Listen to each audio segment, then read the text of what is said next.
High, আমি আরিয়ান। আমি Connecticut কলেজে ফল 26-এ আন্ডার গ্রাজুয়েট করতে যাচ্ছি। কানেটিকাট কলেজ হচ্ছে কানেটিকাট স্টেটে একটি লিবারাল আর্টস কলেজ, যেটাকে লিটল আইভি লীগ বলা হয়। আমি এইচএসসি দিয়েছি কুমিল্লা ভিক্টোরিয়া গভর্নমেন্ট কলেজ থেকে অ্যান্ড এসএসসি দিয়েছি কুনোলে জিলা স্কুল থেকে। বেসিক্যালি আমি এইচএসসি দিয়েছি 2023 সালে।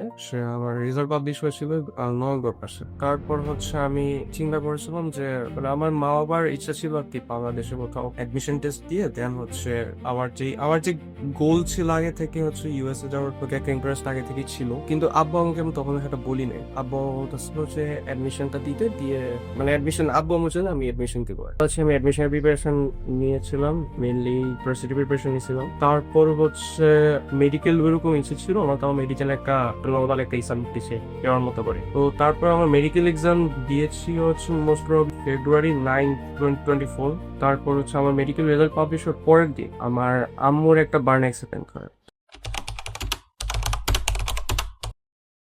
তো সেখানে আমার আম্মুর প্রায় 30%-এর মতো বার্ন হয়ে যায়। দেন ট্রিটমেন্টের জন্য আম্মুকে ঢাকাতে ন্যাশনাল বার্ন ইনস্টিটিউটে নিয়ে যাওয়া হয়। তো সেখানে মেইনলি তখন থেকে আমার হচ্ছে যে অ্যাডমিশন টেস্ট দেওয়ার যে একটা স্প্রিয়া ছিল, একটা ডেডিকেশন ছিল, সেটা আমার মধ্যে চলে গেছে। বার্ন পেশেন্টদের নর্মালি ইনফেকশন তো সবচেয়ে ডেডলি ফেজে। তাদের হচ্ছে ইনফেকশন হলে বেশিরভাগ সময় আইসিইউতে নিয়ে যায়, মাঝে মাঝে লাইফ সাপোর্টে নিয়ে যায়। ডক্টর এসে হঠাৎ করে বললো যে আপনাকে যে আম্মুর ইনফেকশন এসেছে এন্ড আম্মুকে আইসিইউতে রেখেছো, অবস্থার অবনতি ঘটলে আম্মুকে হচ্ছে লাইফ সাপোর্টে নিয়ে যাওয়া লাগবে। বার্ন অ্যাক্সিডেন্টের পেশেন্টদের নর্মাল কেসে লাইফ সাপোর্ট থেকে ফিরে আসা জিরো চান্সেস হচ্ছে। এদিকে নর্মালি বাংলাদেশের হসপিটাল গুলো যেরকম আর কি সবসময় সাথে একজন থাকা লাগে। আম্মুর হচ্ছে ডান হাতে হচ্ছে বেশি বার্ন ছিল আর কি, ডিপ বার্ন যেটাকে বলে, ওইদিকে ইনফেকশনও বেশি ছিল। তো তখন ডাক্তার এমন বলছিল যে ইনফেকশন যদি না করে আম্মু ডান হাতটাও কেটে দেওয়া লাগতো না। তখন আল্লাহর মতো আম্মু কিছু কাকা লাগে নাই, আম্মু হচ্ছে মাল্টিপল সার্জারি দিচ্ছে, স্কিন গ্রাফটিং, তারপর এগুলো বলছে আম্মু এখন আম্মু সুস্থ আছে। তারপর আম্মুকে যখন বাসায় নিয়ে আসা হইলো মে মাসের মাঝামাঝির দিকে 2024 সাল, তখন আম্মুকে হচ্ছে বেশি বেশি করে হচ্ছে আম্মুর বার্ন স্কিন গুলার মতো বেশি বেশি করে অয়েল দিয়ে ম্যাসাজ করতে হতো, ফিজিওথেরাপি করা লাগতো। তখন ইনিশিয়ালি আম্মু নিজে সবকিছু করতে পারতো না, মানে নড়াচড়া এত স্মুথ ছিল না। আমি আম্মুকে ফিজিওথেরাপি করাতাম, ওয়াশরুমে নিয়ে যেতাম, কয়েল ম্যাসাজ করতাম স্কিন গ্রাফটিং এর উপর। এভাবে মোটামুটি 1 বছরের মধ্যে পার হয়ে যায়। তারপর আম্মু মোটামুটি সুস্থ হয়ে যায়।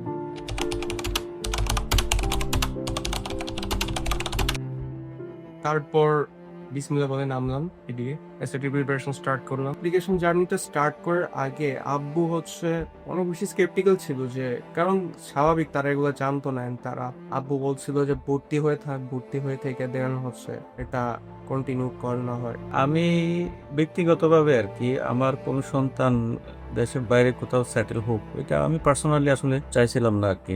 সে খুবই কনফিডেন্ট ছিল যে সে বাইরে সেটেল করবে এবং ভালো করতে পারবে। তো তার চাওয়া এবং ওর একাগ্রতা, ইচ্ছা সব মিলিয়ে ওর এত বেশি চাওয়া ছিল যে সে বাইরে সেটেল হওয়ার জন্য।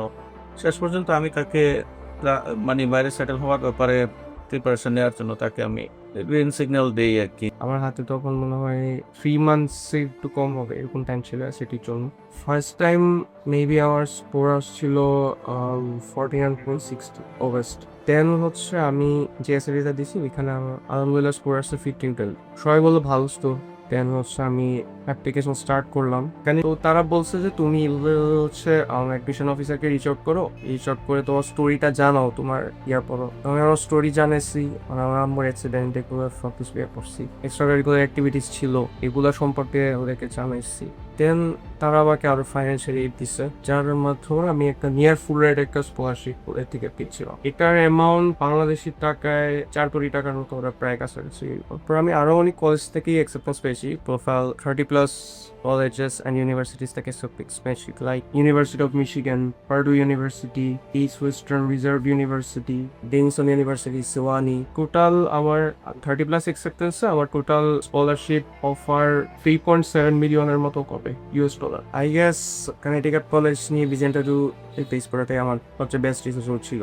আমি খুব আর্লি ভিসা ইন্টারভিউর জন্য স্লট করে নিয়েছিলাম, মার্চ মাসে নিয়ে নিয়েছিলাম। স্লট যখন নিচ্ছিলাম তখন হচ্ছে হাতে মেবি 10 ডেজের মতো সময় ছিল। আমার 10 ডেজ আগে হচ্ছে আমি স্লট নিয়ে নিয়েছিলাম আর কি ভিসা ইন্টারভিউ। তো আমার ভিসা ইন্টারভিউর প্রিপারেশনের জন্য হচ্ছে এনাফ এত বেশি টাইমও ছিল না। তো আমি এই 10 ডেজেই যেভাবে পারছি আর্নের সঙ্গে নিজে নিজে প্র্যাকটিস করছি করছি। ভিসা ইন্টারভিউ ক্র্যাক করার ক্ষেত্রে তাদের কন্ট্রিবিউশন অনেক বেশি।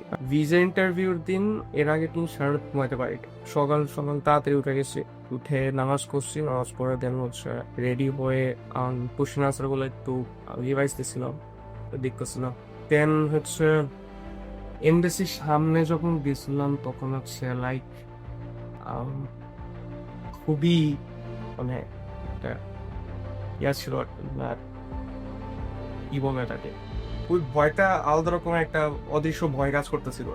পরিবেশটা এরকম পরিবেশটা এরকম তো তারপর হচ্ছে এমবাসির ভিতরে গেলাম, গিয়ে ওইদিকে বসলাম। এখানে আপনার হচ্ছে বসে থেকে ইন্টারভিউ গুলো আপনি শুনতে পারবেন, যে কে কে রিজেক্ট হচ্ছে, কে অ্যাপ্রুভ হচ্ছে, সবগুলো শুনতে পারবেন। তো আমি আমার সামনে যারা ব্যাচেলার্সে হচ্ছে ইন্টারভিউটা ফেস করতেছিল বেশিরভাগই দেখতেছিলাম রিজেক্ট। মাস্টার্স পিএইচডিতে কয়েকজন এক দুইজন হয়তো বা অ্যাপ্রুভ হচ্ছিল, এই কয়েকটা স্পাউস ভিসা বা অন্যান্য ভিসার কিছু অ্যাপ্রুভ হচ্ছিল, বাট ব্যাচেলার্সে যারা ইন্টারভিউ দিচ্ছিল বেশিরভাগই রিজেক্টেড হচ্ছিল। তখন খুবই নার্ভাস হয়ে যাচ্ছিলাম, ভয়টা আসলে বলার মতো না, কিরকম একটা ভয় কাজ করতেছিল। দেন আমার টার্ন আসলো, আর হচ্ছে কাউন্টারে দাঁড়ালাম লাইনে। আমি একটা স্মাইল নিয়ে কনফিডেন্টলি আমি হচ্ছে ভিসা অফিসারের সাথে আমি ইন্টারাকশন করছিলাম, তো যার কারণে হয়তো বা ভিসা অ্যাপ্রুভ হয়ে যায়।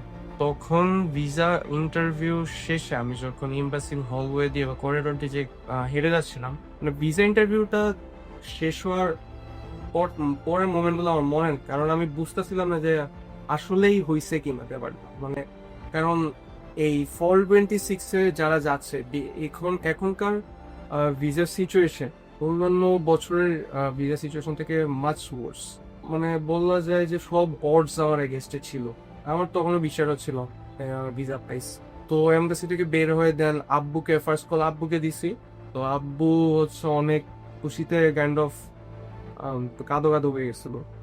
9টা 20-এ সে আমাকে ফোন করে। তখন আমি আসলে আমার কর্মস্থলে যাওয়ার উদ্দেশ্যে বাসে ছিলাম। তখন সে আমাকে যখন বলে আপু আমার ভিসাটা হয়ে গেছে, আসলে এই ফিনিশটা আসলে বলার মতো না, কারণ তার পুরো ফিউচারটাই ডিপেন্ড করতেছিল মানে এই ভিসা পাওয়া না পাওয়ার উপর। কারণ তার 2 বছর তার শেষ হয়ে গিয়েছে এবং দেশে সে কোথাও এডমিশনও করে নাই, ইভেন কোনো প্রাইভেট ইউনিভার্সিটি বা কলেজেও সে এডমিশন নেয়নি। টোটালি সে একেবারেই মানে কি বলবো, একেবারেই সে কোথাও ভর্তি ছাড়া। এই অবস্থায় এই ভিসাটা যদি রিজেক্ট হতো তাহলে তার হয়তো ফিউচারটা একদম শেষ হয়ে যেত। মানে এত মাশাআল্লাহ ওর এত কনফিডেন্স ছিল যে দেখবা আমার হবে, মানে এই সব সময় ওর মধ্যে এই চিন্তাটা কাজ করতো। ফার্স্ট অফার লেটারে তো সে একদম বাসার মধ্যে চিৎকার, তো মানে খুবই ওর মধ্যে এক্সাইটেড কাজ করছে একদম ফার্স্ট অফার লেটারটা যখন আসলো। আমি শুধু ওরে এটাই মানে আমার মনের ভিতরে ভিতরে শুধু ওইটাই কাজ করতো যে সে ভিসাটা পায় কিনা, ওইটাই আমার মনের মধ্যে সবসময়। আমি ওরে বলছি তুমি আলহামদুলিল্লাহ বলো, এত খুশি হয়েও না, তুমি ভিসা পাও তা করে। ইভেন সে ভিসা পাওয়ার পরে যেদিন ভিসা কালেক্ট করতে গেল, আমি ওরে ফোন দিলাম, আরিয়ান তুমি কি আসলে ভিসা পাইছো? সে আমার সাথে সাথে কষ্টের ছবিটা পাঠায়। তখন আমার কাছে মানে নিজের কাছে নিজে বিশ্বাস হলো যে না পাইলো, এখন পাইছে, সে যাবে।